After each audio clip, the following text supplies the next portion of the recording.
Gracias por estar acá y unirse a esta conversación. Hoy vamos a conversar sobre el círculo del control, el costo del líder que no escucha, por qué es tan difícil escuchar y cómo prepararnos. Soy Samira Lozada Saleve. Estoy en este emprendimiento de ser consultora ejecutiva en temas de liderazgo consciente y transformación organizacional. Desarrollé un método que se llama RAP, Reflexión, Acompañamiento y Práctica, y estos espacios mensuales tienen como propósito compartir conocimiento, va con mi propósito de vida. Ya estamos aquí para conversar, me encanta leer, aprender cosas nuevas y compartir ese conocimiento con la gente.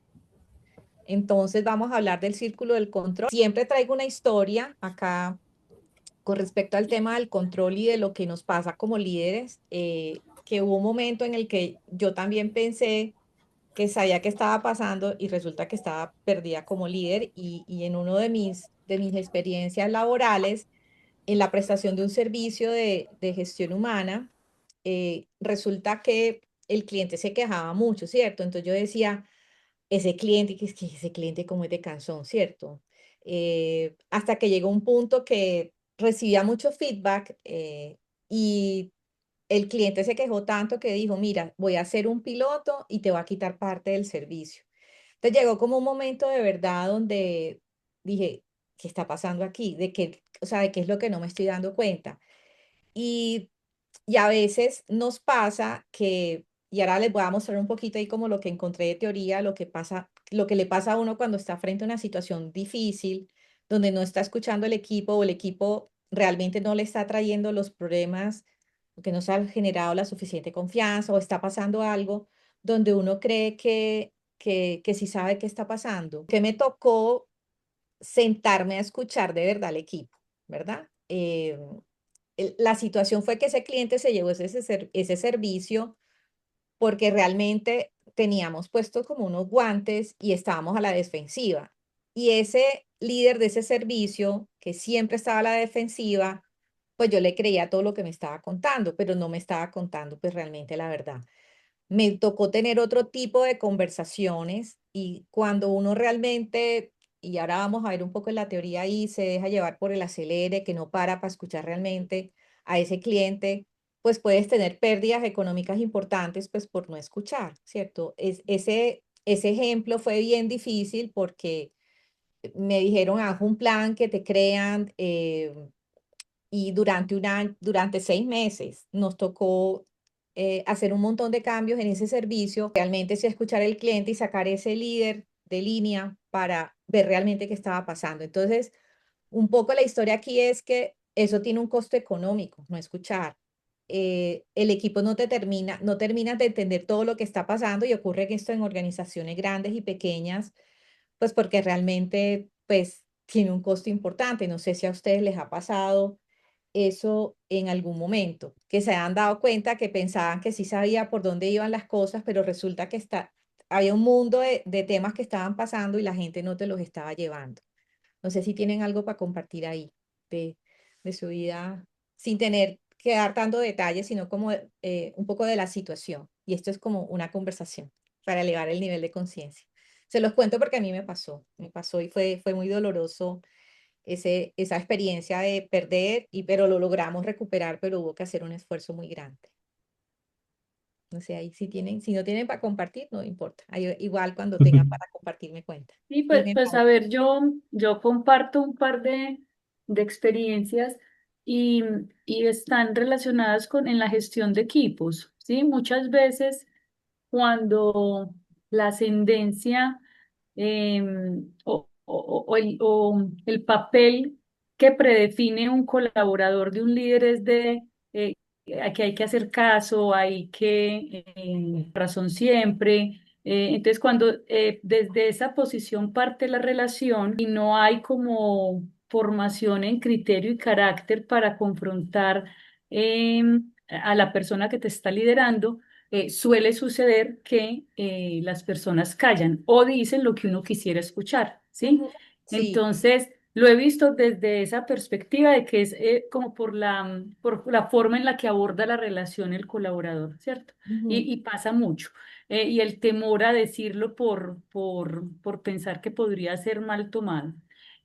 Pero también por el otro lado, en ocasiones, cuando uno ya está muy centrado, por ejemplo, en una solución de algún problema, el acelere que uno tiene y la convicción de que como uno lo está planteando con parte del equipo es la forma correcta, deja uno de escuchar mensajes que incluso se dan expresamente, ¿cierto? Ujú. Pero, ¿qué me ha funcionado mucho ahí? Siempre en los equipos siempre ponemos pues como normas o reglas de oro y una de ellas es cuando vean que yo estoy desconectada pues o vean que no estoy escuchando o que de pronto estoy interpretando algo de manera errónea, por favor de manera directa, ¿cierto? Porque lo Sí. importante es hacerlo aquí en confianza y claramente cuando ya pasa el tiempo empieza a haber una relación más abierta y se prestan para más apertura. Pero sí me ha pasado en las dos vías y te lo comparto. Súper, y digamos que estoy hablando mucho del control y la confianza porque es como cuando uno suelta la pita y recoge la pita, ¿cierto? Los contextos organizacionales a veces son muy desafiantes, pero todo gira en torno a la confianza. Cuando hay una confianza establecida, conectada, que hay una relación de confianza, te perdonan los errores. A mí me pasó con ese cliente que estaba hasta aquí y ya no nos perdonaba a media y me tocó ir a entender qué estaba pasando y muy bueno pues como tu aporte, Sandra, está en en esa conexión de de la relación. Igual me van interrumpiendo y aportando en la conversación, esto es interesante. Entonces, digamos que, Sí, Sami, dame, Sami, yo ahí Mauro. quería decir, iba a decir algo y también pegado a lo que estaba diciendo Sandra, y es que sí, es que a veces confundimos la autoridad no por respeto, sino por miedo. Entonces ahí lo que se estaba hablando. Entonces la gente ya no es que toma un silencio, que para mí el silencio es reflexivo, que estoy Ujú, pensando, estoy analizando, sino que pasa más a un tema de callar, porque es que ya no vale la pena decir lo que estoy pensando. Y ese ujú, tema que ya se va perdiendo y que recuperar eso es muy difícil. Y pues claro, ujú. si le ponemos costos es muy costoso y pegado también a lo que mencionabas del control y la confianza. Y es que el control es miedo. O sea, Sí, si yo tengo que estar encima y controlando mi gente, es porque hay un miedo. Y no es miedo a que no estén haciendo bien las cosas, porque eso es por donde lo disfrazamos. sí. Es miedo a que no se cumpla el objetivo y que yo quede mal como Ujú, líder. Entonces, ahí hay muchísimas cosas que yo hablo desde lo visible y lo invisible, que sí. lo visible es todo esto que disfrazamos y hablamos, pero desde lo invisible está desde el interior de la persona y es desde qué herida está reaccionando, desde qué herida está tomando decisiones, que Así es. ahí es donde yo puedo tener dos líderes en la misma área, con su misma compensación, igualitos, y van a funcionar completamente diferentes. Diferente, sí, súper, gracias Mauro. Y bueno, sigamos acá, entonces aquí un poco me puse a pensar, bueno, y el control, ese círculo del control, ¿dónde arranca? Entonces aquí una propuesta personal, ¿cierto? Arranca porque no escuchamos. Entonces, ¿qué termina pasando pues como con el equipo? Que al no escuchar se rompe esa confianza con los ejemplos que ustedes nos están dando, ¿cierto? O pues por miedo. Muy buena la estrategia de Sandra de decir, vea, si no estoy escuchando, levante la mano, pero tú has tenido que hacer una construcción de unos significados en común donde no hay miedo para que la gente te diga, no, o sea, ven otra vez, no me siento escuchado y tal, que se conecte que se genere esa conexión. Luego hay un tema de controlarlo todo. Y yo pensaba, digamos que en estos días, viendo algún equipo, yo decía, nuestros temas ya están superados. Y no, esos pan comido todos los días de líderes que entonces tienen que hacer la presentación, tienen que revisar al mínimo detalle todo, quieren controlar todo y los equipos se sienten como no tenidos en cuenta, como que, pues como que no hay esa credibilidad en el trabajo de la gente. Entonces, ¿qué pasa? A que el equipo se calla. Caso, ¿cierto? Entonces, cuando el equipo entra en ese se calla, yo hago caso, otra vez se rompe el tema de la escucha. Entonces, esto es más como un tema de que me puse a pensar, a reflexionar, esto es lo que pasa en los equipos. Entonces, ¿qué pasa? Que la gente no dice lo que piensa, la gente no aporta. Y lo bonito y lo bueno de esto es que este es un patrón que se puede romper. ¿Cierto? Uno puede romper ese círculo de control, pero es un trabajo personal al que les quiero invitar en esta conversación. Entonces, este tema de la escucha, mm, les quiero aquí hacer una pregunta, no para que la contesten, ¿cierto? No para que aquí lo hagamos público, pero pensemos en qué conversación reciente escuchaste para responder y no para entender. Y ahorita lo mencionaba Sandra y a veces estamos en los ejemplos que nos planteaste, entendí, si escuché bien, ¿cierto? Porque es que escuchar biológicamente también es difícil. Uno a veces le dicen algo y entonces uno ni escuchó bien que lo que le están diciendo y se está preparando es para defenderse, para decir, me pasó hoy con unas medias de mi esposo que él decía que eran, que un paquete de medias que le compré que eran 6 y yo dije, no, es que son 3, yo no escuché el 6, yo ya me estaba defendiendo con el 3, entonces nos pasa todo el tiempo. Solo para que instalen esa pregunta en su cabeza, hoy no hay cuaderno de trabajo porque no hay cosas para hacer, es una reflexión. Muchas veces entramos en una conversación porque no queremos perder ese control y a veces hay que hacerse un poco ir con bandera de tonto en la vida y no querer saber todas las respuestas y poder pues como abordar esas conversaciones más desde poder estar presente, que ahora les voy a hablar un poco de la presencia. Entonces, esto no es para compartir, simplemente una pregunta instalada de, bueno, en una conversación estamos escuchando para responder o para entender. El que no escucha, ¿y qué pasa cuando un líder no escucha? Entonces, el equipo aprende, ¿cierto? La gente es súper inteligente, entonces no todo el mundo tiene, pues tiene como la capacidad de decir, no me gustó este equipo, esta empresa y me cambio de empleo. Un ejercicio de cuando tiene un líder muy controlador. Entonces, ¿qué pasa? Que la gente filtra la información. Me pasaba con ese ejemplo que les colocaba. Me contaban la mitad de la historia, ¿cierto? De pronto yo ahí no estaba muy como con un paradigma de que el cliente molestaba mucho, pero que no era un problema mío, y resulta que sí tenía un problema. Entonces, ¿qué pasaba? Que el equipo filtraba la información.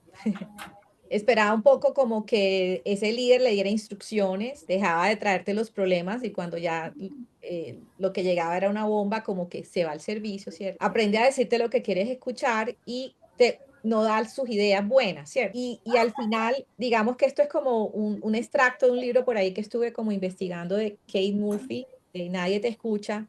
La gente no lo hace por deslealtad, sino porque es lo que aprende. Ella nos invita en ese libro a que la escucha está directamente relacionada como con la curiosidad y hay unos temas biológicos que ahorita se los voy a plantear de otros libros que estuve en estos meses leyendo. Cuando uno activa esa curiosidad que siempre debe estar en la vida, que lo hemos dicho en otras charlas, hay ese interés genuino que se conecte, hace que realmente se pueda romper estos costos que tiene para el equipo cuando el líder no está escuchando. Entonces, es importante cuando los líderes elevan ese nivel de conciencia, ¿qué está pasando aquí? ¿Será que yo sí voy por un buen camino escuchando a la gente o simplemente no me estoy dando cuenta de lo que está pasando e implica unas conversaciones pues obviamente diferentes? ¿Por qué es tan difícil escuchar? Entonces, digamos que hay un tema biológico. El organismo nos dio tenemos 2 orejas y una boca, ¿cierto? Tenemos más elementos biológicos para escuchar, pero resulta que la mente va 4 veces, o sea, va adelante 4 veces, o sea que biológicamente es complejo la escucha, o sea que hay un tema desafiante desde la biología. Lo otro es que hay una urgencia crónica, es decir, vivimos acelerados, la persona pensamos que como siempre estamos bajo una urgencia permanentemente, no tenemos como que lo que nos van a decir como que ya sabemos, ¿cierto? Ah, eso que me va a decir, yo ya lo sé y no ponemos cuidado, ¿cierto? Por andar siempre en la urgencia. Y también el ego como filtro. Ah, eso que me va a decir me está retando en algo, me va a hacer quedar mal. Entonces estás preparando la respuesta y el ego tampoco te deja escuchar. Y resulta que cuando estamos frente a un tema estresante, complejo, digamos que la amígdala, que es un órgano que está en el cerebro, se activa y también biológicamente y químicamente al entrar en alerta se bloquea pues como la escucha. Entonces hay unos desafíos biológicos, a pesar de que tenemos que desafiar un montón de temas biológicos para poder realmente escuchar. Cuando uno se da cuenta de esto, y se los decía al comienzo, uno puede romper ese círculo de no escuchar, ¿cierto? Es un punto de partida y hay que trabajarlo. Hay otro libro de referencia que les quiero recomendar. Mariano Sigman también es alguien que ha trabajado todo este tema de la neurociencia y el poder de las palabras en la escucha tiene unos elementos que son pues fundamentales y les quiero traer como dos temas que me llamaron la atención dentro de todo esta, como ponerme a pensar, a reflexionar, bueno, el control de dónde viene, qué tanto impacta aquí el tema de las palabras, entonces el poder de las palabras y las emociones. Las palabras, ese proceso de aprender Cada palabra tiene un significado que se conecta con el significado de otra palabra y al final hay un bucle infinito de palabras. Y Platón se hacía como una pregunta: ¿cómo puede ser que todos sepamos mucho más de lo que nos han enseñado si no sabemos el significado de las palabras? Y resulta que biológicamente el cerebro y hoy en día las matemáticas con todo el tema de la inteligencia artificial, donde tú tienes datos regaditos y esos datos al estar más cerca uno del otro vas infiriendo el significado de las palabras. Aquí simplemente es como con que estamos alimentando nuestro conocimiento, nuestra cabeza, nuestro corazón con información, porque muchos significados de palabras y cuando estamos conversando hay una inferencia en el significado. Es decir, hay un bucle infinito de palabras que una palabra unida con otro me da un significado, pero si la cantidad de información que yo tengo en mi cabeza, las redes sociales, el TikTok, ¿cierto? No tengo información valiosa, esos significados que yo infiero en mi cabeza empiezan a ser cortos, ¿cierto? Entonces como que las palabras se vuelven importantes, de qué alimento yo mi cabeza, mi corazón, mi cuerpo, todo, para que en esa inferencia de significados tengamos información de más calidad. Entonces ahí es pues como una reflexión, ¿cierto? Con qué estamos alimentando, que eso tiene un tema biológico. Y las matemáticas hoy en día con la inteligencia artificial, que es una manera de que los LLM aprenden todo este tema de redes neuronales, que ahora vamos a hablar de las neuronas, termina habiendo una inferencia en los significados y que me llamó como la atención, como traer esa reflexión de lo que estamos consumiendo y la información que nos... Y lo otro tiene que ver con las emociones. Entonces, las emociones, y entonces ahí él habla de unos significados, que es una experiencia mental, que es una reacción a un estado de tensión en búsqueda de equilibrio, que las emociones, pueda que las sintamos, es decir, yo puedo estar haciendo cara de triste, pero no estar triste. ¿Cierto? Entonces, en esa comunicación de las emociones, la expresión corporal se vuelve un elemento que nos puede enfermar o curar, porque va más allá de la percepción. Entonces, Mariano Sigman hacia como todo este tema, ese elevar el nivel de conciencia frente a las emociones en la comunicación, en ese poder que tiene en la escucha, porque cuando tú estás conversando, esa cara que haces le está comunicando al otro es, estás triste, no estás triste, pero es una respuesta del cuerpo. Entonces, él nos invitaba en una frase que me pareció chévere, pues, y no es un resumen del libro, es solamente un pedacito, si les llama la atención, está súper poderoso. Dice que las palabras que usamos dan forma y color a nuestro mundo y al de las personas que más queremos. Y él se motivó a escribir ese libro cuando nació uno de sus hijos y se le volvió como una obsesión la palabra cuidado. Y ahorita vamos a hablar del cuidado. Entonces, él quiso como profundizar en el significado de esa palabra, que se le volvió un mundo cuando su hijo nació y todo el cuidado que requería el hijo. Y de ahí fue que se inspiró en escribir este libro, El poder de las palabras. Está muy bueno, se los recomiendo. Si les interesa la lectura, acá pues no es el objetivo hacer un resumen del libro, sino que estos dos elementos de palabras y su significado y de lo que alimentamos la mente, el corazón, hace que infiramos otros significados que se vuelven relevantes a la hora que estamos conversando, a la hora que estamos. Y el tema de las emociones, que no solamente es lo que tú estás sintiendo, sino eso que tú proyectas, no necesariamente también está comunicando. ¿Y qué haces con esa información, sobre todo con las personas que más quieres? Reflexiones del libro, si lo conocen o quieren compartir algo, bienvenida a la reflexión. Dale, Mauro. Acordé cuando estabas hablando de esto, me acordé de una historia que a mí me pareció brutal y se las quiero compartir. Y es que una persona tuvo un accidente y perdió todas las emociones. No perdió inteligencia, perdió todas sus emociones. Ajá. Entonces la gente pensaba que iba a ser pues iba a ser un gran personaje tomando decisiones, pues Ujú. porque no le va a poner corazón, va a ser muy fácil tomar una decisión para él. Y fue todo lo contrario, porque al no tener emociones y solo trabajar con la razón y con su inteligencia, todas las opciones se equilibraban, todas las opciones eran lo mismo para él. No Mm, llegaba a tomar una decisión sobre alguna, porque es la emoción la que te lleva a tomar la decisión. ujú. Me pareció brutal. Súper. Gracias, Mauro, por eso, porque digamos que cuando me puse a reflexionar sobre el tema del control, la confianza, el tema de la escucha, el poder de las palabras, las emociones, al final somos seres humanos, somos finitos, vulnerables, fiables, y la emoción siempre va a estar ahí. Es qué hacemos con esa emoción. Y fíjense que las caras que hacemos, el cuerpo comunica, esa expresión corporal, la emoción busca un equilibrio, ¿cierto? Cuando digamos que hay toda una explicación en el libro del árbol de las emociones y también lo hablábamos en otras conversaciones que somos unos analfabetas emocionales, cuando describimos una emoción siempre decimos triste, estamos alegres, pero resulta que hay un infinito mar de emociones que en la medida en que vamos reflexionando y conociéndonos más sabemos cuál es la emoción que está presente y poder hacer algo con eso. Y cuando estamos interactuando con otras personas, la queremos, no la queremos, la escuchamos y es esa conexión. Entonces la emoción es fundamental, que llegue, que pase, que no nos dejemos dominar por Claro, ellas, pero tampoco el no tenerlas no nos hace humanos, ¿cierto? Entonces, sí, gracias por de acuerdo. compartir Sa- sa- la historia. Sami, y es que hay una frase de Humberto Maturana que Ujú. dice que no somos seres racionales, que es lo que normalmente nos han dicho o lo que hemos escuchado. Él dice que somos seres emocionales con la capacidad de razonar. Bueno, entonces, ahora aquí hay el por qué es tan difícil escuchar y hay un modelito que en algún momento estuve trabajando con alguien, es un instrumental, pero básicamente aquí es como una pregunta. Se supone que cuando uno está conversando con alguien, pues debe estar atento, de aclarar, o sea, hacer preguntas para entender. En estar atentos, eh, yo veo como hay tantas distractores. Ujú. En ocasiones yo he preferido suspender conversaciones porque mi cabeza está en otro lado.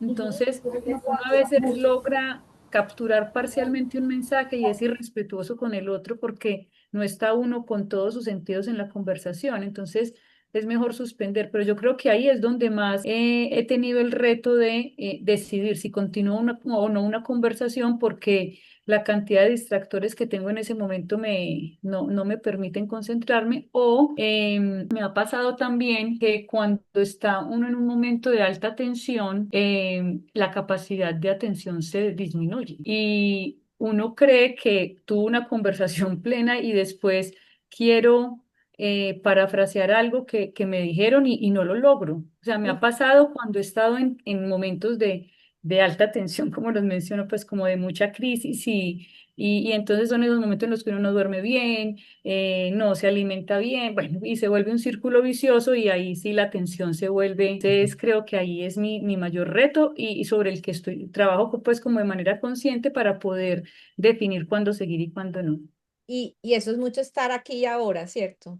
Es estar atento, es estar aquí y ahora. ¿Alguien más tiene un Sí, comentario? sí, Dale más. sí, voy en línea con eso que estás diciendo y es que no es lo mismo estar y Ujú. pensamos que estar ya es listo, ya ahí es, ya estoy conectado y no, puedes estar, pero no estás presente. Y Sí. entonces ahí pasa lo que mencionaba Sandra. Y una estrategia, pues, digamos que yo pues he usado siempre, pues yo procuro estar, a veces me puedo elevar y tal, pero el poder confirmar, ese parafraseo es fundamental. Genera en el otro que se siente escuchado. Cuando uno repite, cuando uno dice lo que me quisiste, o sea, entendí esto es lo que está pendiente y tal, lo que le hace sentir al otro es que le importas, que pusiste cuidado y se logran pues como evitar pues como muchas situaciones.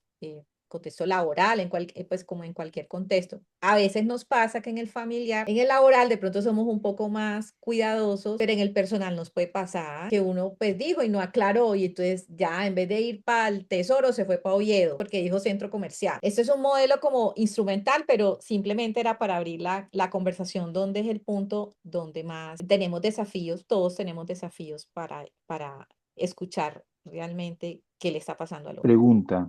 Sí. Me ha tocado a mí eh, tipos de trabajo en los cuales es difícil que la persona realmente exprese lo que siente. A veces no sé si es por temor, por vergüenza parecer, pasar una persona que no conoce, desconocimiento. Le cuesta a veces a la persona expresarse por varios factores o culturales también. O sea, Ujú. ojo. Hay hasta culturales que las Sí. personas no están preparadas para objetar, ¿no? Eso ocurre mucho en mi trabajo, el cual nosotros trabajamos con gente, con clientes que son de sistemas y también con los trabajadores o los colaboradores. Les cuesta preguntar, les cuesta escribir y a la vez ellos repiten lo mismo cuando uno les pregunta también respuesta a esto, definida de poder llegar realmente a que la persona exprese, porque el escuchar, yo quiero escuchar lo que me dice. Lo que pasa es si la persona no sabe expresarse o no quiere expresarse. ¿Cuál crees cuál es tu opinión respecto a eso? Digamos que para que una persona se exprese, debe haber como una relación de confianza, que realmente logres que esa persona te diga temas que son relevantes para la relación, ¿cierto? Desde lo laboral como lo personal. Y cuando se teje esa confianza, y se lo decía alguna vez yo a una persona que acompañaba en un proceso de nómina que pues, pasan, se equivocan, puede haber errores. Yo le decía a la persona usted necesita que su equipo le diga la verdad verdadera, es decir, me equivoqué y que no sienta que hay una consecuencia por hablar del error. Pero antes de eso, debe haber un trabajo previo donde se genere esa confianza para que la persona, y hoy en día, pues yo no soy psicóloga, soy ingeniera, se habla mucho de la seguridad psicológica, es que estás en un ambiente donde tú puedes ser vulnerable, tú puedes decir, me equivoqué, y sabes que no va a haber una consecuencia por haber sido vulnerable, por haber cometido un error. Entonces, si es un tema cultural, digamos que en el contexto, no sé si estás en Perú, en Argentina, no, en otros países, la gente por respeto, por miedo a la consecuencia de eso que está diciendo, que no habla, no dice, pero entonces como líder se deben crear los espacios, ¿cierto? Donde se genere esa conversación y por eso este tema de la escucha se vuelve fundamental, porque te puedes sentar tú con toda la disposición a escuchar, siguiendo como todos los pasos y tal, pero si no hay esa relación de confianza que la gente sienta que puede hablar de cualquier tema y no le va a pasar nada, pues la gente no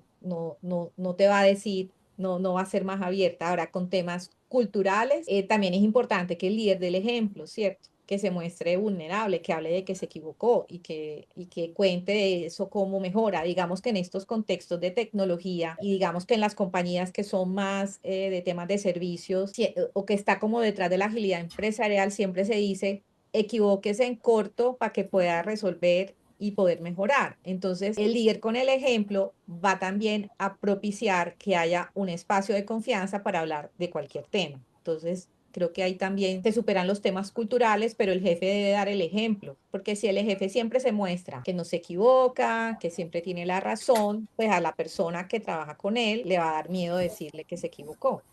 Son como las estrategias que a mí me han servido para que me digan la verdad verdadera y la gente te termina contando todo porque también generas como proyectas esa imagen que se puede conversar contigo, que no va a haber una retaliación, que no los vas a regañar a la primera, sino que te van a sentir escuchados. Entonces creo que eso es una manera de poder conversar y que le cuenten a uno y le digan la verdad verdadera. Justamente. De eso viene una reunión. Hoy día tuve un evento en la Pontificia Universidad Bolivariana, creo que es, Sí. Sí. ¿no? Y en eso hablaban de innovación, de tecnología, de inteligencia artificial, y un expositor norteamericano hablaba sobre la cultura, la diferencia entre lo que es fracaso para diferentes culturas, cómo evalúan diferente, o sea, a mí es diferente el fracaso. Para una empresa americana el fracaso es símbolo de que la persona ha experimentado y que Ujú. sabe cómo es fracasar. Para la cultura europea americana el fracaso es símbolo de una persona que no sabe, que se equivoca. El norteamericano está acostumbrado a invertir en personas que han fracasado, pero que han ganado experiencia y ha aprendido del fracaso. En el Ujú. otro no. Entonces, decía, en América Latina y en Europa, el fracaso no es reconocido como un valor. El fracaso es admitido en nuestras culturas dependiendo de la actitud que tú tomes respecto a ese fracaso. O sea, yo puedo equivocarme, pero siendo consecuente diciendo que eso es un error mío y que ya no va a volver a suceder. Es diferente la forma como yo me expreso. Y es, Es y es también. el mismo hecho. Y sí, como te expresas, también es un tema de mentalidad y en contextos de desarrollo de tecnología, donde tienes que desafiar el statu quo, donde la gente se aferra, sí, es que yo lo he hecho así toda la vida y quieres hacer cambios, implica generar mucha confianza, implica mucha pregunta, implica que si nos equivocamos no pasó nada, venga que por ahí no fue, vamos para adelante, pero el líder marca marca como esa visión de que aquí nos podemos equivocar y no va a pasar nada, pero ojo también que no es equivocarse a las mil o sea, y todo, y que tenga pérdidas la compañía, pero que haya un ambiente donde el líder marca la parada. O sea, si el líder dice, me equivoqué, vamos a arreglarlo de esta forma. A mí al comienzo me costaba mucho trabajo, yo creo que me ponía roja cuando me equivocaba. O sea, hace 1000 años me equivoqué en una cosa de salarios, Mauro, que lloré una semana. Una gente perdió unos bonos de unos stock options y no tenía arreglo, pero ya después uno como que va entendiendo, yo qué voy a aprender de esto, y también el líder marca ahí como ese camino con su equipo, más si estás en el tema de tecnología. Y también que le enseñamos a los hijos, ¿cierto? Cuando se equivocan, a veces, yo también te he escuchado mucho a ti decir que, bueno, ahora con el mundial y el fútbol y tal, que el que perdió le celebran, pero bueno, es que perdimos, pero también aprendimos. Es como todo eso que está alrededor ahí, el líder marca pues como esa guía, para que haya como ese ambiente para poder hablar del tema y que fluyan y que avancemos y que mejoremos. Pero es desafío. Y ahí quería también decir algo, Sami, y bueno, y saludo también a Manuel ahí que está. Hola, Manuel. Sí, es que hay muchas cosas y ya les he mencionado. Entonces, en lo de vulnerabilidad, que siempre lo vemos es como una debilidad, no lo vemos como una fortaleza, ¿cierto? Cuando uno quisiera tener un líder que sea vulnerable, o sea, que sea de igual a igual, y eso genera la confianza. Lo que hablaba Manuel del fracaso, claro, es que a veces pensamos que el error, y claro, pues si yo me quedo en el error y me quedo ahí, claro que es un error. El error es quedarse ahí. O sea, si salgo de ahí, genero cosas nuevas, aprendo de ahí, ya estoy hablando de otra manera. Y lo otro también, a la pregunta de Manuel, lo que yo he visto y mucho no solo de Colombia, sino de todo el mundo, es que venimos de una generación donde la educación que recibimos fue basada en obedecer y memorizar, ¿cierto? A nosotros nos enseñaron fue eso, obedecer y Hacer caso. memorizar, no hacer caso, ¿cierto? Aquí no entraba la crítica, aquí no usted qué piensa, no, no, no. Responda A, B, C o D. No se sale de ahí, ¿cierto? Y está bueno o está malo la respuesta. Entonces, también va mucho en eso, en la educación que hemos recibido y que ahorita ha cambiado, gracias a Dios, pero es por eso, porque nos quedamos ahí encerraditos y es memorizar y obedecer. Así es. De Muchas acuerdo. gracias por la pregunta, Mauro. Esteban iba a decir algo. No, que yo pues quería contarles pues como la experiencia que yo tuve como líder en algún momento y es que yo usaba pues el error como parte del aprendizaje, ¿cierto? Creo que Ujú. eso es lo que se ha perdido en el proceso y a mí me funcionaba muy bien, pues, y creo que lo que más hacía avanzar a una persona en su crecimiento profesional era eso, entender que el error era parte de su crecimiento, ¿cierto? Que eso no lo castraron, como ustedes dicen, de cultura, pero a mí, pues, de mi personalidad y el trabajo que yo hacía, vi los resultados de cuando uno deja que alguien se equivoque y no lo sienta como una pérdida, sino una ganancia, ¿cierto? Y creo que eso es como el mayor reto, pues también a la hora como ustedes están hablando del nuevo liderazgo y es empoderar a la gente que, pues como han hecho los grandes inventores, para poder lograr, no sé, la bombilla se tuvieron que equivocar Como 1000 veces. 999 veces, Ajá. pero logré llegar al resultado detrás de ese aprendizaje, que no sé qué es simplemente en marcar o juzgar, sino pues que se entienda pues realmente el valor de ese aprendizaje, ¿cierto? Súper, Esteban, muchas gracias. Bueno, entonces, ¿cómo preparar? Sammy, qué pena, es que a mí se me van midiendo mil Dale, cosas. dale, dale, Mauro. Una es que lo que pasaba hace mucho tiempo, hace ya varios años, con Maturana, que era el técnico de la Selección Colombia, Sí, sí, y era que él decía que perder es ganar un poco, y el país sí, entero se burlaba de él por esa frase, pero sí, tiene mucho de lo que estamos hablando aquí, sí, ¿cierto? sí. Y también encontré una frase hace poco que me encantó, que decía que una persona inteligente es la que intentó una vez más que el resto. O sea, no se quedó en el error, sino que lo intentó una vez más. Y eso es lo que lo generó, el cambio, la diferencia. Me La gustó. diferencia, la Y lo otro palabra. que yo quiero complementar sobre la escucha, que creo que se queda, y la importancia es como poder ver que en la escucha yo puedo ver otras miradas que no estoy viendo, porque Ujú. nos quedamos siempre con nuestra mirada, ¿cierto? Y creemos que es una verdad absoluta. Lo que nos permite la escucha, yo siempre pongo el ejemplo, es como mirar la botella de diferentes caras. Es la única forma que yo puedo ver el 360 de la imagen completa, y eso es lo que a veces nos perdemos por no permitir los espacios de escuchar al otro y los puntos de vista como son importantes para poder ver pues como el Un problema o la 360. situación completa. Sí. Así es, y escuchar a todo el mundo, poner a todo el mundo a Ajá. hablar. También eso Sí. culturalmente, Manu, y una práctica que yo he visto donde trabajé, es que se invita a la gente a hablar, a dar su punto de vista, y se va generando también como la confianza de escuchar a la gente, y hay gente que es muy tímida, y si es un tema cultural, también es como romper eso y romper ese círculo de, ah, no, es que es tímido y no habla, ¿no? Invitarlo a hablar. Hacia el comienzo le cuesta un poco de trabajo, pero se va ganando como la confianza de poder conversar de cualquier tema. Entonces, ¿cómo prepararnos? Aquí les voy a hablar de un libro de Nazaret Castellano que se llama El puente donde avistan las mariposas. Me lo leí súper rápido, está buenísimo. Ujú. Habla de la neuroplasticidad del cerebro, es una neurocientífica que hace todo un desarrollo de la biosofía de la respiración, cómo impacta esto en las neuronas y tal, a partir de eh, un filósofo, Heidelberg, no sé si lo han escuchado, era un filósofo alemán. Cuando Alemania, pues después de la Segunda Guerra Mundial, quedó absolutamente destruida, tenían que reconstruir las ciudades.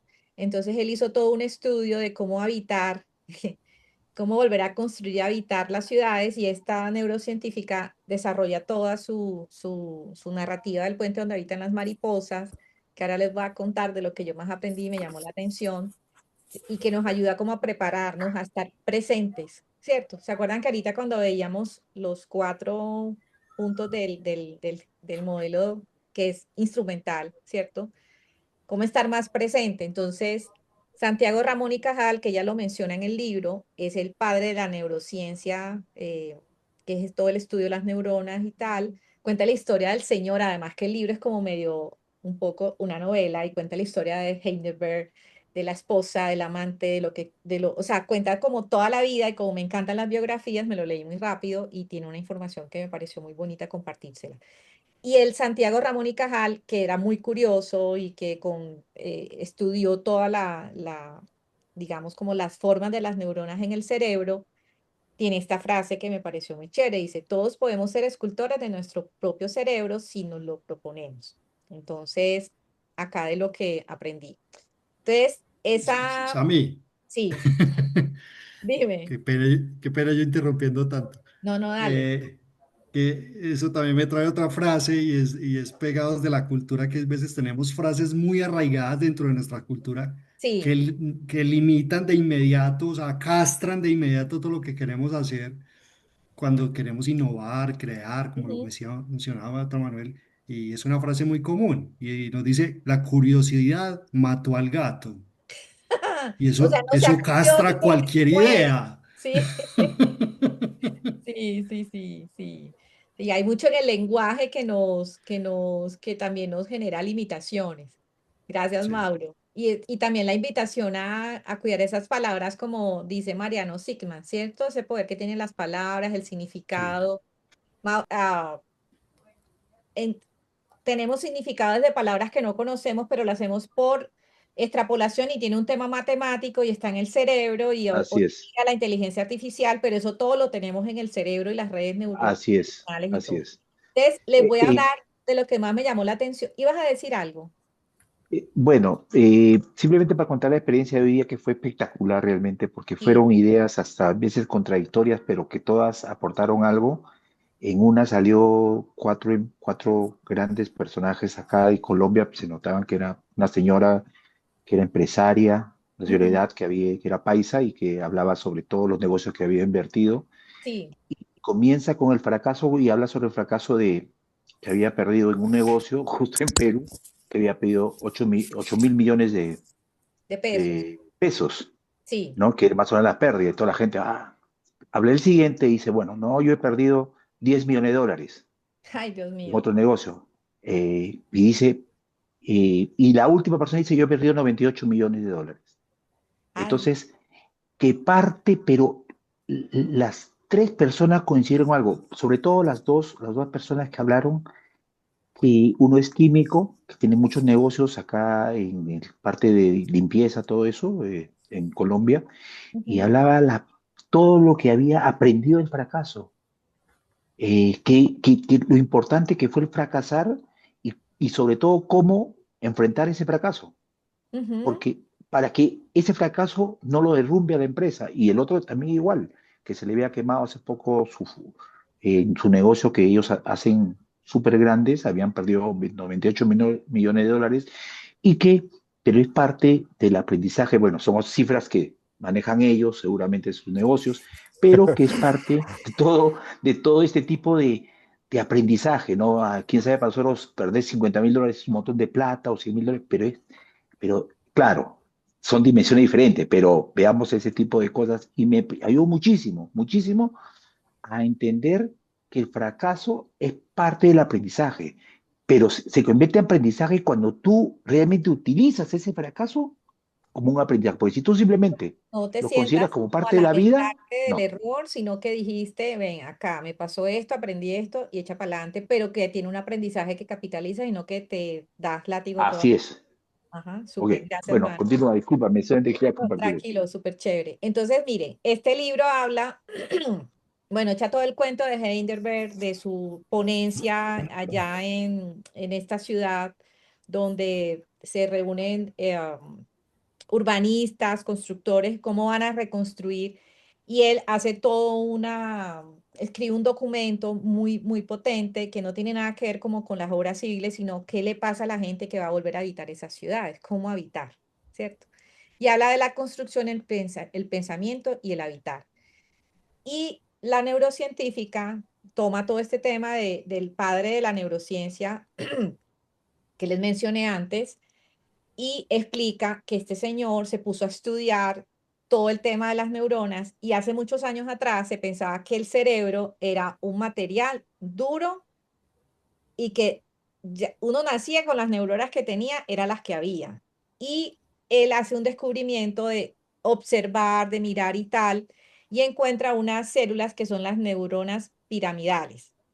Y él tiene esta frase que se las voy a leer y dice así, él las llamó las mariposas del alma. Dice, las neuronas son células de formas delicadas y elegantes, las misteriosas mariposas del alma, cuyo batir de alas, quién sabe si algún día esclarecerá los secretos de la vida mental, recitaba este señor. ¿Y qué dijo él? Que las neuronas tienen tres partes importantes que son el corazón, el núcleo se llama soma, están los axones y las dendritas. Entre los axones y las dendritas pasa toda la información química y física y que esas neuronas cuando plástico y con unas estrategias, ¿cierto? Las neuronas pueden comunicarse una con otras, o sea, ellas están sueltas, pero ese puente que une una neurona con otra, que lleva toda esa información, es lo que acompaña nuestra conducta y que nosotros con la voluntad y con nuestras estrategias que ahora se las voy a compartir, que las dicen en el libro, podemos hacer que nuestro cerebro siga produciendo esas conexiones y sea plástico y podamos acompañar nuestra conducta, es decir, ser mejores personas, ¿cierto? Y aquí el pensamiento moldea la voluntad, la presencia y es todo lo que nos permite habitar. Ese documento que hizo Heidelberg, que hablaba cómo los seres humanos iban a volver a habitar Alemania, que había sido destruida, está a partir de esa voluntad y de ese habitar y de estar presente. Es siendo consciente, entonces no lo podemos proponer, podemos tomar la decisión de transformar y si tenemos la voluntad de hacerlo, lo vamos a poder lograr porque químicamente se puede conseguir que esas conexiones entre unas neuronas y otras que se abren porque hay todo un proceso químico y las llaman las mariposas del alma porque esas neuronas no pierden esa conexión, sino que se abren y quedan como unas alitas de mariposa. Yo cuando leí esa parte del libro lloré porque me pareció súper lindo, o sea, tenemos la capacidad de transformarnos. Hermoso. Habla de la práctica regular, de la reflexión, la observación, la calma y el respeto al cuerpo. Y el respeto al cuerpo, digamos que todos estamos ahorita hablando del wellness, del bienestar, que quiere decir cuidar la naturaleza, el cuerpo, la alimentación, todo, pero también una práctica regular de reflexión, de observación, calma o contemplación, que tiene que ver con estrategias como meditación, salir a observar la naturaleza, la calma. Todos esos elementos de práctica regular ayudan a que todo ese tema químico en la cabeza, pues obviamente, pues funcione. Eso es como de Sandra, práctica regular. y yo complemento algo y es que Sí. ahí es la práctica de escucharse uno mismo, Ujú. que es lo que pues, a lo que nos han enseñado, ¿cierto? Pues la No, meditación es esa voz interior, cómo me conecto con mi voz interior y cómo escucho mi cuerpo y cómo escucho eh, mis sentimientos y mis emociones, ¿cierto? sí, sí. Y que eso incomoda. Entonces, por eso es mejor, prefiero escuchar al otro que escucharme yo. Claro, claro. Entonces digamos que en el libro lo que menciona que esa práctica regular de también que te dices a ti mismo, esa reflexión, esa observación. Miren que este señor, eh, el padre de la neurociencia, era una persona súper curiosa, y se ganó un premio Nobel de química por haber estudiado las neuronas, porque esa curiosidad lo llevó a que en esa época no había tecnología, el man pintaba las neuronas y es el padre de todo ese conocimiento como que en el cerebro, y que lo que más ahí invitaba Nazaret es la voluntad, la intención, para que podamos habitar este mundo, ¿cierto? Entonces, en esa práctica regular de la reflexión, la observación, la calma y el respeto al cuerpo, hay pues como unos elementos importantes, y también viene otra que es la intención. No sé si ustedes han escuchado, y a mí en estos días me está pasando, cuando uno cocina y pone una intención, la comida le queda más rica. Ujú, ¿No les ha pasado? Cuando pues claro. Con amor. Ujú. entonces, cuando tú le pones amor, cuando pones intención, entonces en este tema de la intención trae dos estrategias. Ella menciona Preguntémosle a que, Manuel a ver. mano, ¿qué días cómo me está quedando la comida? Lo perdimos, se nos No, cayó. realmente creo que el hecho de haberse casado con un peruano ha mejorado sus dotes culinarias. No, no, no, no, no, no, No, pero no. es que La la verdad comida, que no, pero es que hay que darle la raza, la comida peruana es deliciosa. Sí, y la comida. no, lo que pasa es que hay el arte que creo que cuando tú tienes pasión por algo, te preocupas de cómo se cocina la papa, cómo se cocina este de acá, qué ingrediente vas a tener. Es todo un ritual Y que te exige se, estar que, presente. que se te exige, siempre está presente.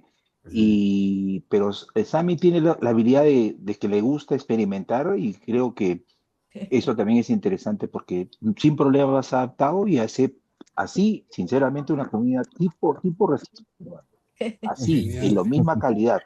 Porque, porque cada vez que vamos a Lima, tratamos de comer en sitios diferentes, probar sabores Qué rico. diferentes. Y Entonces, aprender. eso ayuda y aprender Ah, cómo más o menos nos cuentan las personas cómo lo hacen. Bueno, Transferencia de pero esa es una conocimiento ahí. cuestión. Sí puedo dar fe, que ha mejorado muchísimo, muchísimo. Entonces, súper. con este tema de la intención, ella maneja dos estrategias. Ella dice que a través de los hábitos, entonces tú puedes, no sé, voy a tener un hábito nuevo, me voy a levantar, voy a leer 5 minutos todos los días, y a partir del hábito esa intención se puede trabajar. Pero dice que la forma que es más productiva, que se generan mejores resultados, es cuando esa intención está dirigida de forma consciente usando lo que sabemos de los 4 HW, qué, ¿Qué es cuándo, eso? dónde, Ok. las preguntas que uno se hace. No sé si lo han escuchado de Las los, 4 preguntas en inglés. sí, how, who, What, where, Where, what, what, sí. where, y la W es what, que es qué, when. when, dónde. Entonces, esa intención es hacerse todas esas preguntas, Esteban. ¿No lo habías escuchado antes? Pues yo sí, desde marketing se habla de las 5 Ws, ¿cierto? Ujú. Y como parte de una estrategia de definición de comunicación, entonces creo que parte como Sí, de, es como, de ese entendimiento, sí. sí, es como en esa intención activar lo que decía la primera autora de la curiosidad, es una intención dirigida de forma consciente es hacer 1000 preguntas, Ok, ¿cierto? Entonces ahorita Manuel ponía el ejemplo de la preparación de la comida, ¿sí? Entonces, no sé, vamos a hacer una receta y entonces tú le pones toda la intención es qué ingredientes lleva, cómo los tengo que preparar, la temperatura, o sea, cuando esa intención está dirigida de forma consciente, haciéndose muchas preguntas, dónde, cuándo, con quién, por qué, cómo, ¿sí? Se vuelve relevante y se practica la intención porque es, o sea, ese tema de que hay plasticidad en el cerebro, todo eso tiene que ver con la transformación y poder realmente en los temas de la conducta, el cerebro se puede, digamos, como practicar y volver digamos, de manera más plástica. Hay una, ahorita mencionaba la amígdala, que es ese órgano que está en el cerebro, que cuando uno siempre está en alerta, genera mucho cortisol y es el que no nos permite dormir bien, el que nos hace despertar a las 3 de la mañana. Cuando uno empieza a tener estas prácticas regulares de reflexión, observación, la meditación, comer bien, hacer ejercicio, ¿cierto? Meditar, empieza la amígdala a contraerse. O sea, hay un tema biológico cuando uno tiene estas prácticas, ya a la amígdala estar contraída, entonces tus respuestas al estrés son con más calma. Entonces pasa una cosa difícil y tú no gritas, no te pones histérico, sino como que reaccionas con calma la solución, ¿sí? Entonces, estas estrategias de la práctica regular de la intención terminan también modificando en el cerebro el tamaño de la amígdala para que no genere tanto cortisol y no estés alerta, porque está bien estar alerta, el problema es cuando siempre estás alerta y ahí tienes pues unos temas de salud que son pues como importantes. El otro elemento que también encontré en el libro es básicamente buscar una mejor versión de nosotros mismos. Es esa responsabilidad que entraña a evitar la vida. Es esculpir el cerebro con la intención de cuidarnos. Y cuidarse pertenece al ser humano si se lo propone. Es decir, cuidarnos. Nosotros somos, primero somos alma, espíritu, cuerpo. Somos alma, ¿cierto? Espíritu. En la medida que nosotros cuidamos este cuerpo, también estamos cuidando la experiencia de estar en este plano de la tierra, siendo humanos, y eso es lo que Heidelberg invitaba ya en su documento, en ese documento que hizo cuando estaba reconstruyendo Alemania a finales de la Segunda Guerra Mundial. Les recomiendo el libro, a mí me encantó. Si tienen tiempo, si les gusta leer, súper recomendado. Aquí Santiago Ramón y Cabal dice: si hay algo en nosotros verdaderamente divino es la voluntad. Por ella afirmamos la personalidad, templamos el carácter, desafiamos la adversidad, corregimos el cerebro y nos superamos diariamente. Entonces tenemos un poder y no lo activamos. Entonces simplemente aquí lo que yo quería era como hacerles como la reflexión de que tenemos en nuestra mano la capacidad de ser la mejor versión de nosotros mismos si nos lo proponemos, si esa voluntad está presente y no nos quejamos de que es parte de lo que está afuera y que todo está adentro y lo podemos pues trabajar. Y volviendo a la conversación que decíamos al comienzo, ¿qué conversación has estado evitando escuchar de verdad? ¿Y qué crees que encontrarías si lo hicieras? Y estando más presente, ¿cierto? Como practicando todos esos temas de la presencia, pues para que la escriban por ahí la frasecita como que, y que, bueno, la hagan en algún momento y que muchas veces uno a veces, no, muchas veces uno tiene como que, ay, qué pereza esto, pero va y lo hace, aplica la voluntad y resulta que no era tan difícil y salen nuevas relaciones de confianza y cosas más bonitas. Eh, bueno, eso es el cierre, aquí está la mariposa de las que nos explicaba Nazaré en su libro. Entonces, el control excesivo es la consecuencia de no escuchar. Confiar en tu equipo no es un acto de fe ciega, es el resultado natural de haberlo escuchado de verdad. Un equipo que se siente escuchado propone, está alerta. Un equipo que no se siente escuchado espera, filtra y calla. Entonces, digamos que aquí la motivación era como la reflexión de que el control excesivo tiene una conexión importante con la escucha y Controlar, confiar no es una elección de dos estilos de liderazgo, es la consecuencia directa de cómo escucha estando presente. Y esa presencia tiene que ver con estas estrategias que les mencionaba y que biológicamente tiene un desafío, pero que la voluntad y la presencia y la intención siempre van a marcar la diferencia y eso se nos nota en el cuerpo, como decía Mario Sigman, ¿cierto? Mariano Sigman. Las emociones se ven en el cuerpo, entonces también hablamos con la cara muchas veces. Y bueno, ustedes ya conocen esto del que está en el canal de YouTube. Hay 6 grabaciones de las 6 sesiones que hemos hecho de este conversatorio. Y bueno, gracias por estar aquí, por escucharme y por sus comentarios.